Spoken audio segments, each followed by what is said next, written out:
All right, Team Joba, keep the focus. My name is still the same. My name is Godfrey Nyama. You can call me G to the Fred. I'm overwhelmed, honestly speaking. Right here, Atlanta, Georgia. Hey, I've been dreaming of this for the past, let me say, 5 years, 6 years. Let me say 3 years ago, he came to Pastor Dennis' church that was in Connecticut. And when I contacted Pastor Dennis told me, hey, Joba, he's coming, he's rapping. I'm like, oh, Pastor, I don't think so, because the man that you are talking, he has been rapping, thousands of people, 10,000s. But he told me, Joba, I am bringing him. He's not a kind of person like that. I said, okay, fine. I drove all the way from New York City to go and see.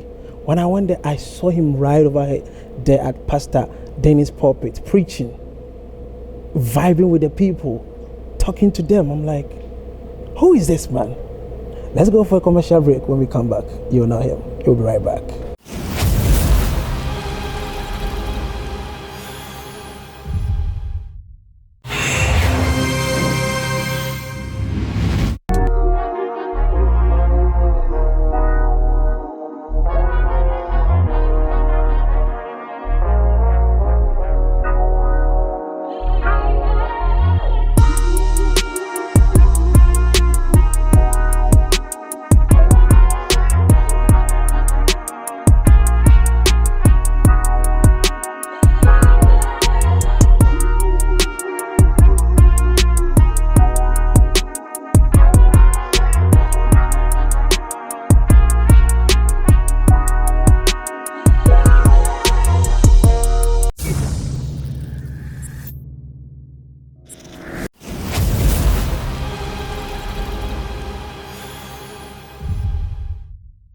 All right, you can see to my right, I would say that is my papa, my mentor. Let me tell you the secret. Tell me the secret. When I was in school in Florida, Tampa, that's what I went to school, film school, right? I was once a rascal guy. So I met a friend. So it was a she, and she keep on telling me, oh, you need to pray with me, you need to do this. I'm like, stop disturbing with your prayers and your preachings. And if I call you and you keep on asking me about prayers, I'm not going to talk to you. I'm not going to talk to you.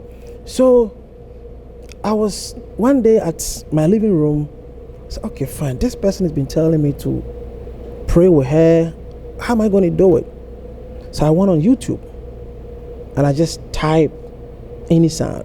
I don't know even what I wrote. The first thing pop up was you. Wow. Babao. And I click on that. I put on my TV. You know how it is when you play, I go back, auto repeat, and you go back like that. I'm like, who is this man? That time I was working at Walmart. I was one of the produce supervisor over there. So I was a young guy. I thought I was making money, so I don't care about this gospel and all that stuff. I know God, but my focus wasn't on him. So I keep on listening to your song, your worship. You know how Baba, I was listening, something was telling me, keep on listening to this. So when I'm working, I have this ear listening to you like that. And Baba, I'm like, who is Sonnie Badu? So I started, watching your program, and the biggest program I watched was the name? The African concert you did. So this person know that I'm so crazy about you. It's a privilege to have you. I am truly honored, Joba. It's a great honor. Right. It's always a privilege to meet people like yourselves, because guess what? You guys take us to places that we would never have the privilege to go. So thank you. Thank you for taking time out. You are so welcome. And I'm glad to be here. And even I'm sitting on your altar. This is a privilege. This is a blessing. I'm soaking the blood of Jesus Christ. Absolutely. And I know I'm not going to go the same as I came. I know I'm going to receive something. Definitely. When my friend was true, Kokume, know that I got to know you. It's not easy. When I saw you at Connecticut, I spoke to you. I did even a snap. You vibe with me, and I'm like, wow, you are so humble. And one thing you said, I said, okay, I wanted to interview you on my radio show. That was High Five. Don't worry, Joba, talk to my guy. But I couldn't call him. I overslept because I was doing 3 jobs. I overslept. You gave me the appointment 2 o'clock to call a guy, but when I woke up it was 4 p.m. I'm like, oh man. So I called him and, you know what, the program couldn't come out, so let's move forward. Let's go. Sonnie Badu, everybody knows Sonnie Badu. That's what I do my interview. My interview, I fast forward because you have been doing a lot of interviews. People know your backgrounds and other stuff. But right now, what people are seeing that Sonnie Badu is having a big ministry in Georgia, Atlanta. How did it happen? I think, so people just saw me just sprout out. So I think it confused them a little bit. But this, you see, was planned 10 years ago. Wow. I knew I will one day become a pastor. I knew it. My father, who's a pastor, told me. And I was not interested. Why? Because I had seen how people treat pastors. I was just not interested in becoming a pastor. I was very okay with just traveling, doing my concerts, and that's it. Right. But Joba, once God says it is time, trust me, He will make everything possible to ensure that you fit those shoes, because when God gives you that assignment, right, understand that He doesn't give that to just anybody but you. So if you fail God, it means you failed an entire generation. So Rock Hill is 3 years old. Wow. But we look like a 10-year-old church because of what God is doing, right, because of what God promised to do. So I'm very privileged, I'm very humbled, honored to have responded to the call. And if I knew this is how it would be, I'd have responded a long time ago. Wow. Yeah. I live over here in America. I have been in New York for quite a long time. I moved to Florida and I came back to Maryland. I came back to New York. I know ministry in America is not easy, but because I just want people to know, anybody that knows anybody, that he is a musician, a worshiper, but you came out, Sonnie Badu is now preaching, starting the ministry even over here in Atlanta. How did you start? It wasn't like prayer on prayer line, no, or you got some people at a small place. How did we want to know the genesis of it? Because it's not easy. I know a lot of pastors that have been doing over here for 10 years, but when I got into your auditorium, I'm like, wow, this is called what? Discipline and ministry. The people, the kind of people around you, everybody know what exactly they are. I was speaking to one of your girls. I think she was taking the cameras, and I was asking them 1 or 2 questions, and I asked her, who take her? She's the lady. I'm like, what? So we just want to know the genesis of it. So when God gives you a vision, He makes provision, right, but there has to be preparation. Okay. God will give you a vision, He'll make advanced provision, but you have to be prepared. Right. So a lot of people are walking in destiny unprepared. Joba, it's in your destiny, right, to meet Sonnie Badu one day, but you have to know what to say when you meet him. Our lines and our paths will cross, but you got to know what you will say. So God ordains us and assigns destiny for us. Okay. The problem is preparation.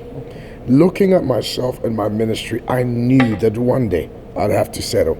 So I had a 10-year plan. So what you're seeing is just not an overnight something. What you're seeing is something that was planned 10 years. So you see, you still thought, Bob Ziegler still thought I was living in London. But no, I've been living here for a long time. Wow. I just didn't let people know that. I was working a lot behind the scene, still doing the music full time. What people don't know is I preach more than I sing, but I only made the world see the singing side, right, and leave the preaching side alone. But in a whole year, my preaching itinerary was more than my singing itinerary for 10 years.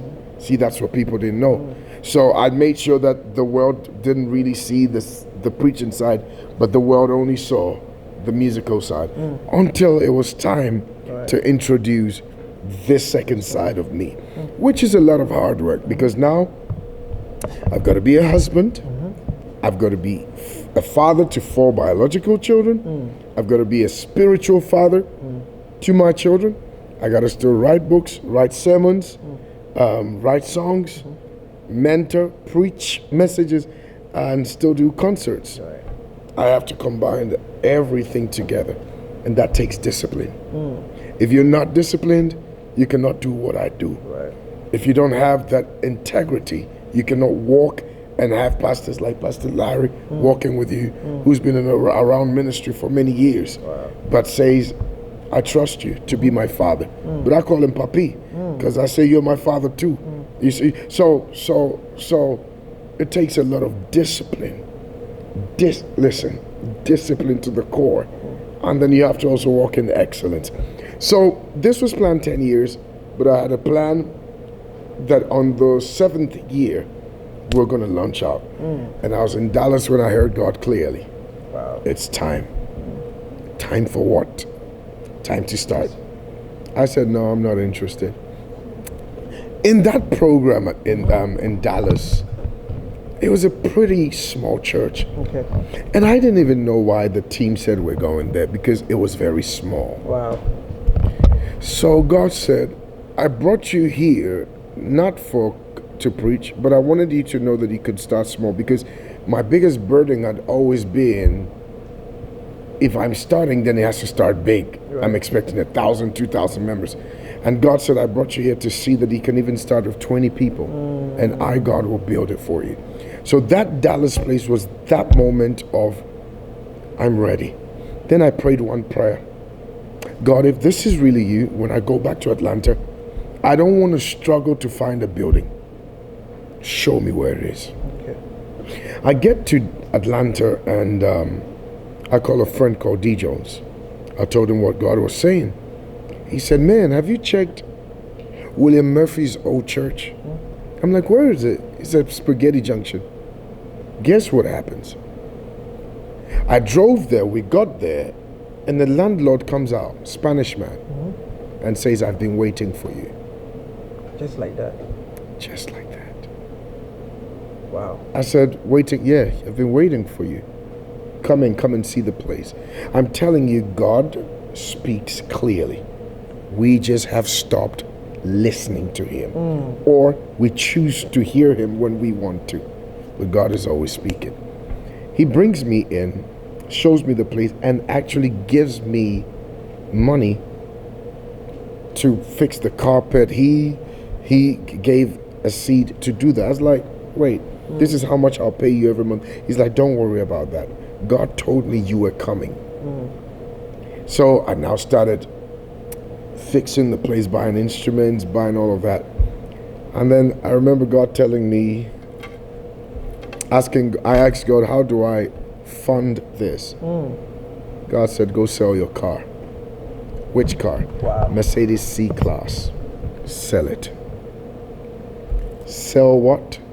Your car. C-Class. Mercedes C-Class. Wow. Sell it. How do I get to church from here? It's 1 hour drive. Uber.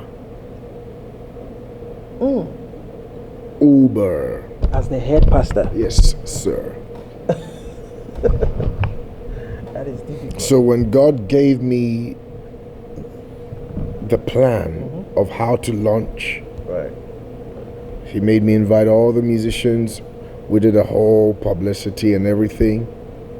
I spent about close to, not exaggerating, to about $90,000. For a start. Yes, sir. Wow. Yes, sir. And whilst people were enjoying, I was figuring out how to get home. And that period was tough. There'll be times I'll have no electricity at home. There'll be times I'll have no light, no water. I'll have to sleep in the dark because I've given everything to the church. Wow, hold on one second. That time, where was your family, your wife and kid? They were in London. Wow. Yeah. So I was paying mortgage in London and pursuing destiny here. See, at that time, Ayana was born here. Oh, okay. So the other three were born in London, and my elders had to still be in school. So she didn't have to be in school. So my wife had to take care of them there whilst I pursued destiny here. I actually missed my son's birth. my only son's birth. I missed it. I was not in London. Because the time I traveled to London, he didn't come that period. So I had to come back and focus on the church. Yeah. So it was a struggle.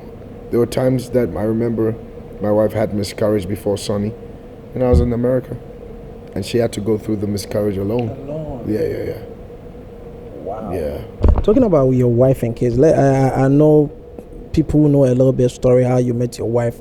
Back to my platform, I don't know, maybe they don't even know. A lot of people don't know. Yes, how did you get to meet your wife? I was singing in the church, and I saw her. She was cute. You were singing in the church, you saw her, and that's it?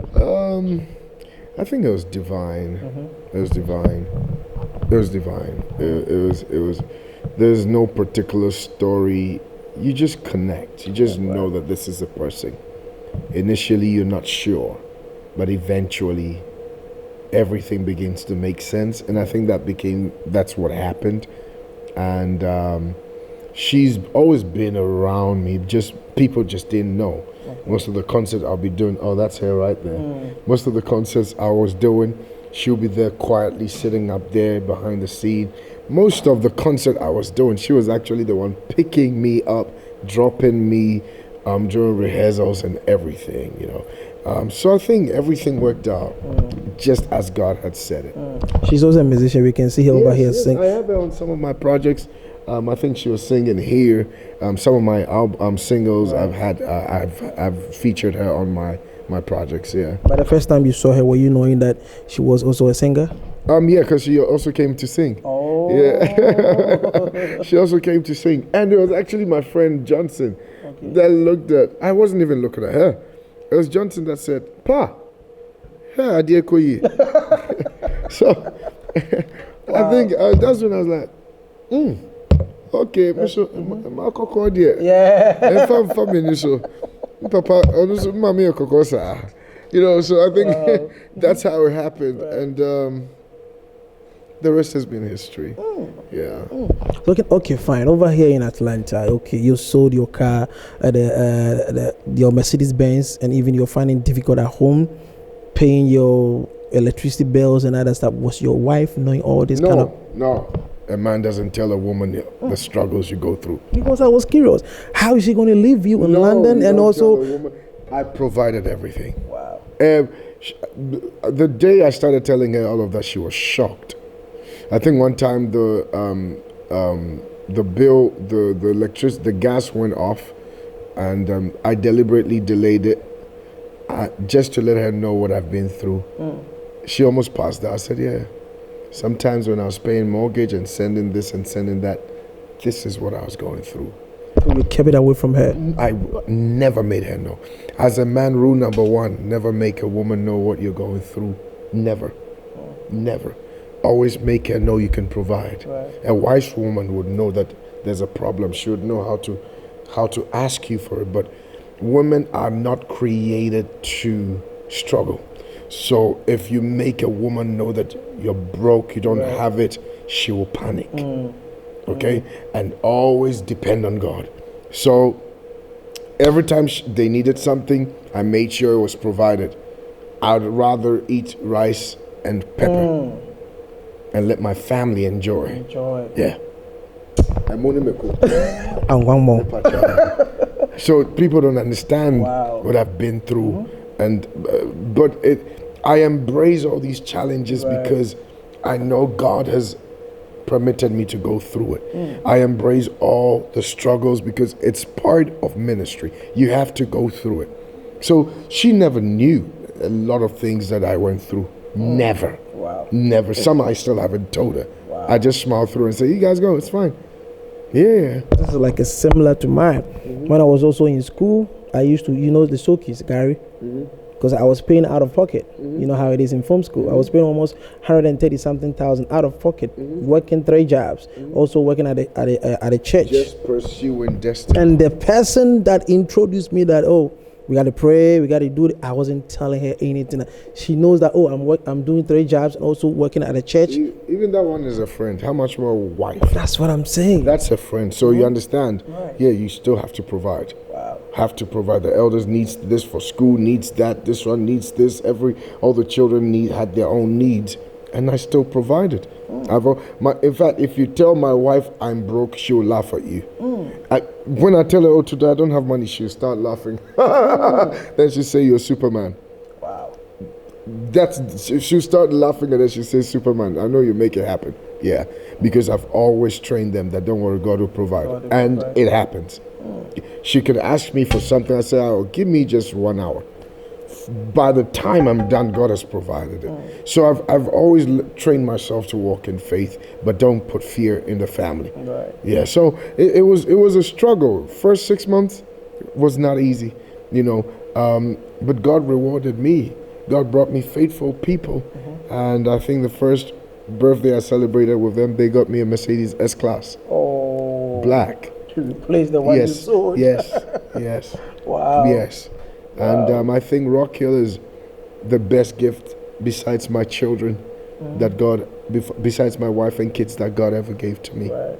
Incredible people. Incredible people. Incredible people. Okay, let's talk a little bit about your ministry, about the music. I wouldn't say you have stopped doing music, but I just want to ask you, are we going to see the Sonnie Badu that was traveling to different countries, doing concerts, and are we still going to see that? He's still doing it. He's just selected where he goes. Okay. Because I'm getting old. Okay. And I'm tired of traveling. I mean, years ago, you see me in Australia. I'll be in Australia for 6 weeks, touring Australia. No, I cannot leave Rock Hill for 6 weeks anymore. You got it? I can't. This is me. This is what God has told me to do. Going to build someone's one is me building someone's one. I've got to build my own. You got it? So I have not left ministry. I'm only selective of where I go. And over here, I'm always singing every day. In fact, Rock Hill has gotten me vocally better, musically sharper, because every day I have to lead praise and worship here. Wow. Before I preach, I have to lead praise and worship here. Yes. So my vocal cords are even more higher because of Rock Hill Church. I've now built a choir, built a team. I travel with a better team. So this is legacy for me. So, and we planned during the COVID, I had 4 concerts here. Virtual concerts. I've never stopped music. Music is me. I am music. Music, in fact, I've written more songs standing on this altar, created more standing on this altar. Whoever says he's not singing again is not following me on social media. Because if you really follow me, you'd see that he's promoting his new songs. As we speak, I have a new single out. I see. All right, let's come back to the church and everything. The criticisms in African country. Let's come to Ghana. When I came over here, I won't ask anybody that there's 40% of Ghanaians over here. But to me, I can say, okay, fine. This church is like a global church, international church. I can see 90% international. If I have to see Ghanaians over here, I have to be maybe 10-15% over here. That's what I see, if I'm correct. You're very correct. Why? I mean, we if I'm to split everything into percentage, I would say 80% Americans, 20% Jamaicans, or 19% Jamaicans. Then the rest are Haitians. What are the countries? Haiti, different Congo. I'll split that with the 1%. Wow. Yeah. So even Ghana is point something. No, 0.0. Wow. But why? Why? Maybe God sent me to attract different people. I can't come here and attract my own people. No, I gotta attract a different set of people, and it's an incredible experience. I mean, over here, and we sing Ghanaian songs. We sing all kind of songs. We sing everything, So I'm humbled to be the lead pastor here. But are the Ghanaians welcome to also come and worship with you? Of course, we most, if you see on Tuesdays, you hear me singing Tree and expressing myself here in my language, and they love it when I sing tree and all of that. So yeah, Ghanaians are more than welcome here. Yeah. If anybody doesn't know you, what he's going to say that Sonnie Badu is he's very tough, or he doesn't even like people, but per what you're saying, anything that you do is your team. Sometimes you don't even know the discussion behind it, you just go do it. So okay, fine. So today we'll open up to the Ghanaian people that okay, fine. He didn't use the platform of we the Ghanaians to got his name, and he has also neglected us or something like that. I have not neglected anybody. There's no one that has reached out to me that I've said no, I'm not coming, or no, I have not. I think I'm for the globe. Okay. I'm international. I have that global grace, and I appeal to everybody. Right. If you listen to my latest album, which I released during the COVID, I released beginning of the year 2021. I took time to sing in Tree, took time to sing in all different dialects. So, well, in terms of them saying he's arrogant, am I arrogant? Nah. You should answer them. Nah. I just haven't. I'm a disciplinarian, you know. I like things done right. I twitch when things are not done according to how it should be done. I twitch when people cut corners. I don't cut corners. If I can't do it, I wouldn't do it. If I have to sell something to get it done, I'll get it done. That's the principle of the principle that I operate with. So when you get close to people who cut corners or who don't cut corners, and you're the one that cut corners, you'll be a bit uncomfortable because then it doesn't go your way. I think that's where the problem is. Okay. I have a system. If you need to reach out to me, there's a system you go through. There's a number you call. I don't think there's anything wrong with it based on my schedule. Today I had a pastor friend calling me for an event in Florida. If I give him a date, I'll give him a wrong date because I don't run my dates. Right. So I told him, Pastor, you got to speak to the office. And he understood. Yes. So he calls the office, they spoke, and then he called me back and said, okay, I've spoken to the office, we're good to go. He understood because he's also on that global level. Right. So he called the office. After they were done, we were still talking. We talk about cars, we talk about stuff, we talk about ministry, but he understands that if I say yes now, I'll go back at the office and say that date is booked. Okay, I don't book my appointments. Like today, this weekend, I have a gig. I didn't even know it. They just told me what I'm doing this weekend. So it's a yes, sir. So if I speak to you directly and I tell you, oh yeah, come, and I end up cross-lining with the management, I'll make you look stupid. Right. When Bob Ziegler called me, I told him, give me 5 minutes. Let me speak to the office and find out if I'll be in Atlanta. Spoke to the office. They said, yeah, you'll be around. And I said, Bob, come over. I'm in Atlanta. So when you put systems and order in place or structures in place, you see growth. Right. But so I think these are the paradigms I operate with. And sometimes when you're not used to it, you get a bit uncomfortable and then tag this person as he's being arrogant or whatever. But after this interview, you're doing yours. Did I say anything? No. I said, yeah, let's go ahead and do it. The system is working. The system is working. Yeah. I love that. Okay, fine. Do you think the Ghanaians community, they are so difficult? I haven't really engaged them, so I don't know if they are difficult or they're not. Personally, they have not been difficult to me. Nobody has been hostile to me. I barely go out anyway. So I really cannot answer that. I feel Ghanaians are beautiful. It's just that we gotta be more expressive because we're very gifted. That's what I think. But in terms of being difficult, not to me. No. Let's be honest over here.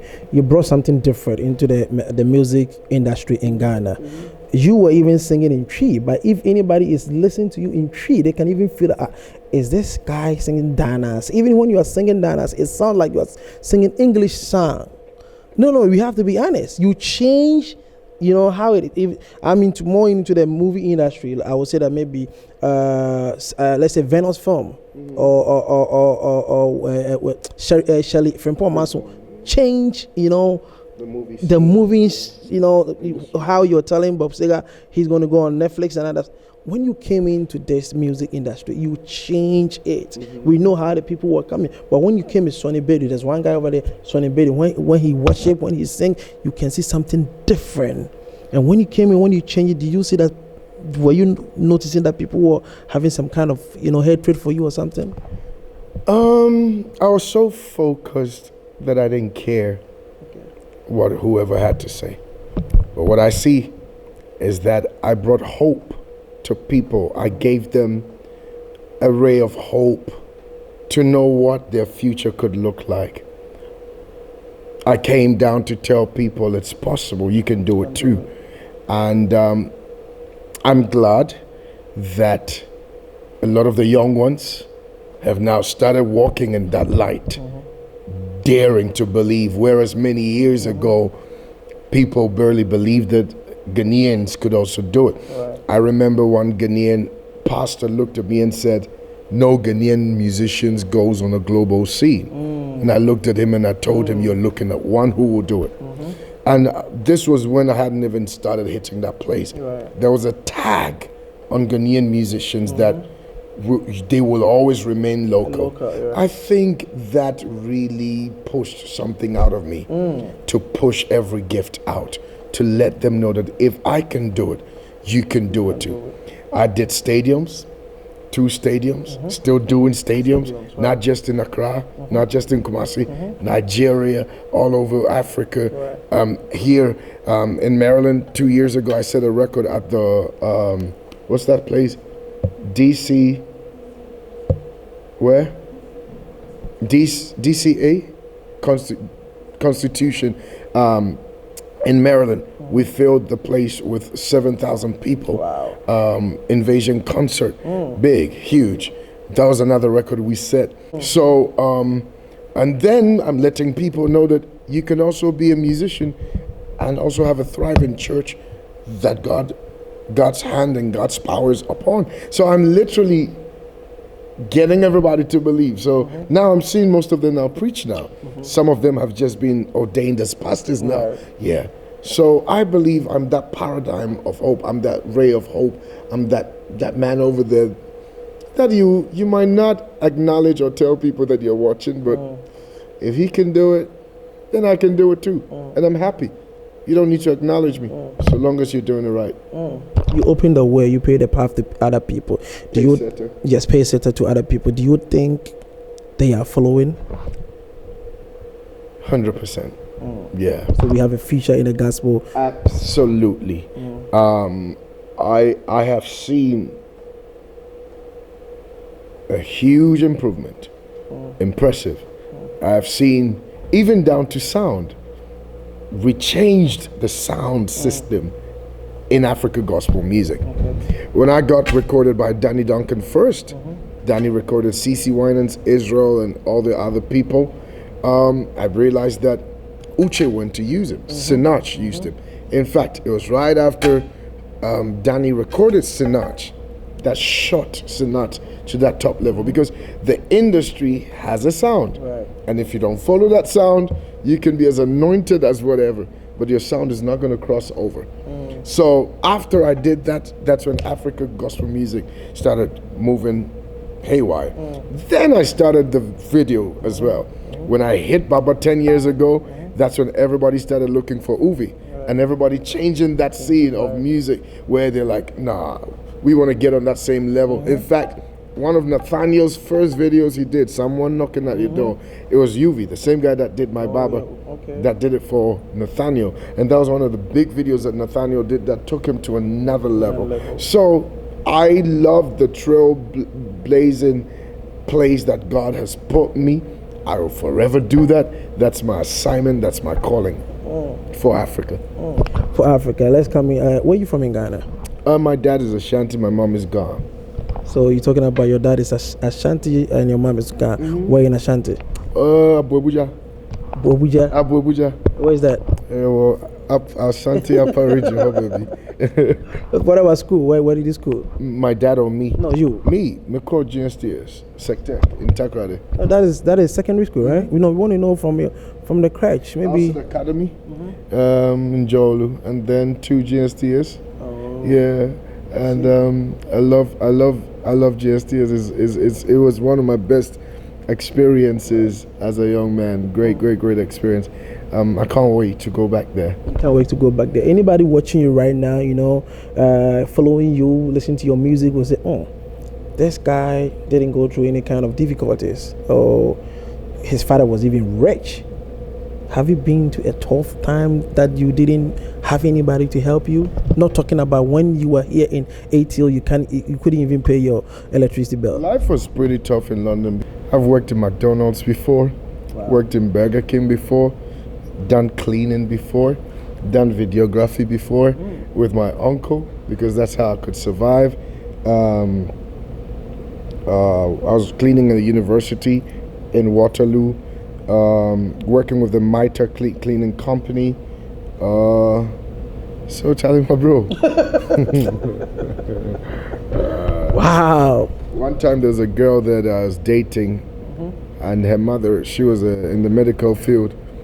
Charlie, Sundays now I'm a quad mako tunyum kakrape. $50 biya me out, £50 biya me out. Wow. Makobo cleaning kakra. And the girl's mother looked at me and said, "You, what do you have to offer my daughter? Don't step into this house again." You know, oh yeah. And I believe it had to happen for a reason. Today, the story is very different. I'm very blessed. I'm very blessed. I know you're very blessed. So I appreciate the process because it made me wiser. And it gave me the ability, or has given me the ability, to help people as well. Last but one question. Have you gone through any peer pressure, or then friends influence you to do something when you were young or even when you got older? I've always been an influencer. I'm the one that influences people. Nobody influences me. So you were the one teaching them the bastard. Yeah, if I want to do it, it means I said I will do it. Nobody peer pressured me to do it. It's all from childhood. If you come, one is Kasamoye, Sonnie. You know, it's always been like that. So I've always been at that place where I influenced people. And I think the stardom started from childhood. So I've always been a star, even from natural leader. I know how to put a team together. I know how to bring magic out of people. I know how to make the worst band sound like the best band. You know, it's just leadership. And I guess I have skills in that. Yeah. You're doing a great job. Keep on doing it. I am your biggest mentor. You know, I love you so much. Like, I've been following you. I've been listening to your music. Your Baba did something for me. Like you see, you keep on saying that you smoked before. Blah, blah, blah. I don't want us to go there. You have been saying that in other interviews, and have been into the same thing. But your ministry also have changed me to become who I am today. So I really appreciate what you are doing. Keep on doing it. Even they criticize you, I don't care. That's why even I laugh. I will still listen to your music. When they criticize you, it means you're doing something good. When people talk about you, it means you're the topic of the town. Some people talk about you to make ends meet. You understand? Some people talk about you to feed their family. I understand that philosophy, so I'm fine. Talk about me so long as me the 2 tables. Because now there's stuff on YouTube, right? Until come and want some the 2 YouTube, so now I could pay one monetize it, me boy. Because open some for sure. Not just say me ma with I'm happy. I'm happy. Didi mami. The way you keep on pushing in this ministry, I think lastly, what was that? Last 3 months, we heard that you are now what? Dr. what? I have, how many doctorates do I have? I have 3. Divinity, philosophy, and musicology. Education is everything. The key to success, right? Education is everything. Then I have my master's, and I have my bachelor's, and I've now been appointed as a dean of musicology in the university, Trinity International University, so I can also give out what I know in music, African music. So I'm very humbled, privileged, and the best is yet to come. I've received quite a few Presidential Lifetime Achievement Award. I've had a lot of awards from the state of Georgia, received 2 keys from Maryland, Brentwood State, and from New York, and the list goes on. How many books have you read so far? 44 books. 44? Yes, sir. Wow. You can find it from Amazon anywhere? They're all on my website. Oh, all on your website? On my website, you get them. What is the website name? SonnieBadu.com. Oh, so simple. And my 45th book will come out in August. Coming this August? Yes. That's this year, I said I'll release 24 books. Wow. And I've done 10 so far. Wow. Baba, anybody watching right now, there's a lot of, youth, there's a lot of people, even some of the elder people, anybody watching, some people are going through a lot of difficulties. Somebody want to start something different, but they don't even know where to go. In the words of encouragement to them, please. One of the biggest problem with this generation is the lack of mentorship. Social media has created a certain kind of independency where you feel you can get up and make any comment or put any picture, and then you get 4 or 5 likes, so it makes you feel like you can do it on your own. But there's a philosophy of life. If you don't serve, you cannot lead. I've never seen any leader that has never served before. Every leader has once upon a time in their life served. If you need to get to a place where somebody is that you want to get to, you need to serve. Service is when you learn. Service is when you ask questions. So one advice I'll give to this generation is find the right mentor to ask questions, to serve. Look stupid, it's okay. Let people mock you. You're stupid, you're an idiot. Why are you wasting your time? Why are you driving them around? No, you're learning. Because most mentors do not talk when there's camera on them. They talk behind the scene. Oh, wow. They talk when you're just sitting. They talk when you're just driving. That's when they talk. Oh, the camera see me swimming carry. By yenam saldos and makabibi. Fatutrim. And that's how I've grown. Even with where I am, whatever I need to do, I have my mentors that I have to confirm. Papa, should I do this? What do you think? No, don't. Yes, go ahead and do it. And then I give reasons why. So every level requires a mentor. Every level requires mentorship. The problem this generation has is that independency that they've developed. Oh, but we can't access you. You can't just get up and send me a message on Instagram, I want you to mentor me.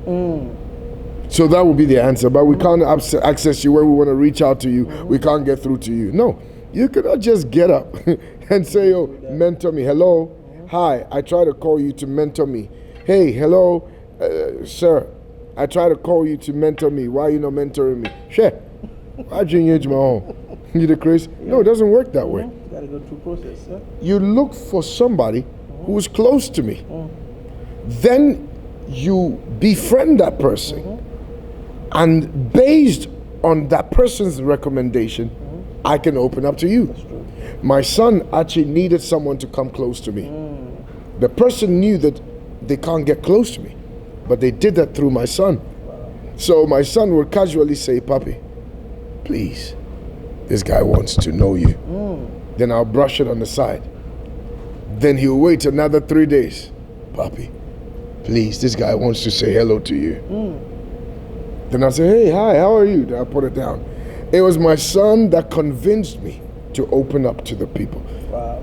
So if you want mentorship, find the people around this person and genuinely build a good relationship with them.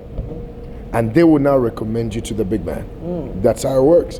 So these young men or young ladies feel they can reach out to you on social media and then, hey, hi, I don't even respond. I don't even check my inbox. I have a team that checks and responds. I don't have that time. I'm writing books, I'm writing messages. As we're speaking, I have to write messages. When you guys came, I was doing counseling. My itinerary is crazy. And if I have any mentorship to offer, I'd rather offer the people who are close to me. So my advice to this generation is find somebody who will mentor you and humble yourself to learn. I love that. Last question before we leave. Is it okay for the members to also encourage the pastors? Because most of the time we the members tell the pastors our problem, but we don't get to know the pastors also problem. Is it okay for us to get to know them? Every pastor needs encouragement from their church members. Every pastor needs a tap back from their church members.